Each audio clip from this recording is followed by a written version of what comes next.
Assalamualaikum warahmatullahi wabarakatuh. Jumpa lagi dengan Ngenet. Kali ini kami akan membahas tentang bagaimana agar kita diterima oleh Google AdSense website dulu ya. Ini berdasarkan pengalaman kami dalam mengelola dua website dan dua-duanya diterima oleh Google AdSense. Jadi bisa jadi apa yang kami sampaikan ini tidak sesuai dengan teori-teori yang Anda dapatkan di tempat lain, namun ini pengalaman kami. Yang pertama adalah yang Anda harus siapkan tentu saja website. Kami contohkan ini website kami, dan kemudian ini Google AdSense yang muncul. Ini terkait dengan website tentang investasi pasar modal. Nah, yang pertama harus Anda siapkan menurut kami adalah Anda harus memiliki konten yang cukup banyak ya. Pertama, ukuran konten cukup banyak itu apa? Yaitu ketika visitor Anda, ini kami tampilkan visitor kami sudah mencapai 200 sampai 300 per hari, yaitu unique visitor. Kami mendaftarkan di bulan Juni ini minggu ya, kami tampilkan mingguan. Bulan Juni itu satu harinya sekitar 300-an. Nah, lebih baik bagi Anda itu memiliki visitor minimal 200 sampai 300 unique visitor. Unique visitor itu apa? Unique visitor itu adalah di mana Anda mendapatkan pengunjung berdasarkan mayoritas dari mesin pencari Google. Jadi asalnya dari sini. Jadi kalau misalkan Anda mencari misalkan prospek saham, nah kemudian Anda cari ini punya kami misalkan, nah inilah sumber visitor. Apalagi kalau misalkan Anda website Anda diketik di sini di mesin pencari ya, sampai komnya kemudian tidak muncul di sini di mesin pencari, jangan sampai Anda mendaftar ke Google AdSense. Nah, lebih baik Anda siapkan terlebih dahulu sampai betul-betul siap. Nah, buktinya kami dari banyak mesin pencari apa ini search engine. Kemarin kami mendapatkan visitor 353, dari search engine-nya itu sampai 144, jadi hampir 50% ya kami mendapatkan dari. Nah, kalau sudah mencapai tahap itu, menurut kami Anda harus siap-siap untuk mendaftarkan diri ke Google AdSense. Kalau tidak, bagaimana? Saran kami tahan terlebih dahulu daripada Anda nanti ditolak, kemudian Anda nantinya mengulangi lagi peninjauan lagi, itu melelahkan karena kita tidak bisa bertemu Google, hanya melalui email dan lain sebagainya. Kalau Anda bertanya berapa lama ideal untuk mendaftar setelah kita punya website, kami tidak punya jawaban pasti ya, karena pengalaman kami ini website kami bangun mulai bulan Januari, seingat kami ini pembuatan bulan Januari, kemudian kami mendaftar di bulan Juni, artinya ada sekitar 6 bulan kami untuk mendaftar dan kemudian diterima. Tapi kami pengalaman untuk mendaftar itu yang penting visitor ya kalau kami.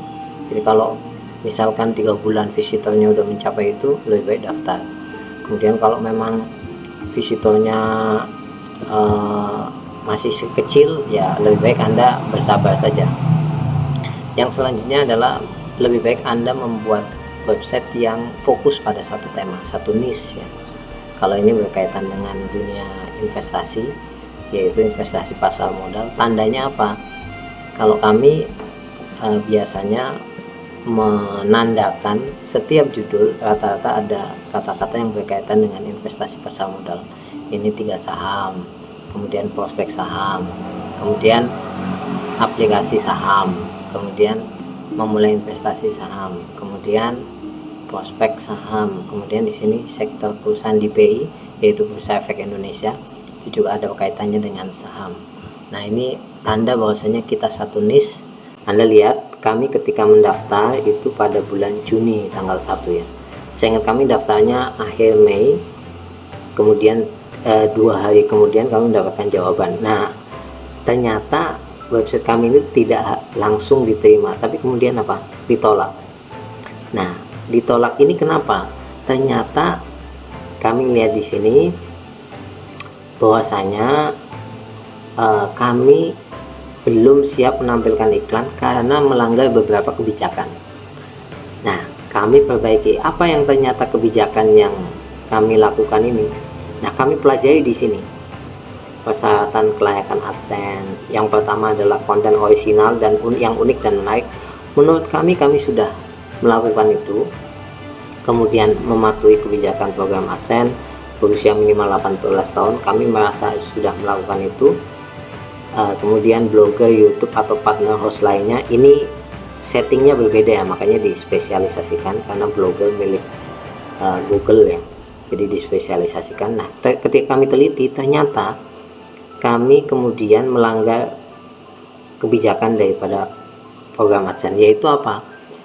Ketika kami pelajari lagi, ada beberapa link yang ternyata rusak dari kami. Contoh misalkan ya, kami klik ini ternyata tidak tampil, contohnya seperti itu. Nah, itu sangat mengganggu sekali buat Google. Nah, kemudian misalkan ada kategori di sini, kita klik ternyata tidak tampil, itu juga sangat mengganggu. Jadi Anda harus siapkan betul website Anda. Ada kata-kata biasanya dari Google itu seperti ini: jangan sampai kami bekerja sama dengan website yang belum siap. Ringkasannya seperti itulah, jangan sampai kami bekerja sama dengan website yang belum siap. Contohnya apa? Ketika diklik masih 404, kemudian bahkan di dalam postingan seperti ini, kalau ada linknya misalkan saya masukkan inbound link di sini, sebentar, paling akhir misalkan di sini. Nah, ini ketika Anda klik seperti ini, kemudian ternyata tidak jalan, itu juga bahaya. Jadi Anda harus siap-siap dengan yang namanya semua konten di website Anda itu harus sudah siap. Nah, ketika kami perbaiki itu, selang ini kan tanggal 1 ya, tanggal 1 Juni, selang 2 hari 3 Juni kami dikatakan sudah siap. Nah, kalau Anda bertanya bagaimana kok kami mendapatkan visitor sampai 2.300-an dalam 1 minggu atau 300 unique visitor dalam 1 minggu, waktu itu seingat kami jumlah posting yang kami miliki adalah sekitar 70 ya, 70-80 lah, saya ingat kami seperti itu. Kalau Anda memiliki 70-80 ya bisa dikatakan Anda sudah siap untuk mendaftarkan di Google AdSense. Bagaimana kalau belum sampai itu, atau sudah 80 posting tapi ternyata visitor Anda masih sedikit? Nah, nanti kita ketemu di materi selanjutnya. Nah, kalau berkaitan dengan hal-hal lain, lebih baik baca betul persyaratan ini. Bahkan Anda ada beriklan di blog Anda, ini kalau blogger ya berbeda ya, nanti kami jelaskan khusus. Kemudian kebijakan program AdSense dan lain sebagainya. Kalau Anda membuat website yang mendorong untuk diklik otomatis gitu, pasti akan ditolak oleh Google. Kemudian website Anda harus tampilannya menarik dan lain sebagainya. Yang penting enak lah, tidak perlu websitenya bagus banget, tidak. Yang penting loadingnya cepat kalau menurut kami, karena rata-rata sekarang kan dibuka via handphone ya, jadinya kalau dibuka via handphone itu tampilannya hampir sama lah semuanya. Yang penting ketika load cepat. Kenapa kami mengatakan ketika load cepat? Karena Anda akan mendapatkan beban untuk loading yang namanya iklan AdSense ini. Jadi kalau misalkan loadingnya lambat juga sangat berpengaruh. Ini mungkin pengalaman dari kami mendaftarkan AdSense. Kami tidak menampilkan website yang satunya, kami menyampaikan yang satu ini, yaitu pertama, kalau saran kami, Anda miliki website. Yang kedua adalah websitenya memiliki tampilan dan peta yang jelas, jangan ada broken link di dalamnya. Visitor minimal itu adalah 300 satu harinya atau 200 sampai 300, tapi unique visitor. Ini visitor kami, unique visitor pokoknya 200 sampai 300. Kemudian kalau sudah seperti itu, jangan melanggar kebijakan Google, bisa dibaca di sini. Yang paling penting menurut kami dua ini ya, konten orisinil, mematuhi kebijakan program AdSense. Kalau minimal 18 tahun itu sudah pasti. Nah, kalau konten orisinil, mematuhi kebijakan AdSense, Anda pede aja apply ke Google AdSense, saya yakin website Anda akan diterima. Cantumkan di kolom komentar kalau ada kesulitan dalam mendaftarkan dan lain sebagainya, nanti kita ulas di lain kesempatan. Terima kasih banyak. Assalamualaikum warahmatullahi wabarakatuh.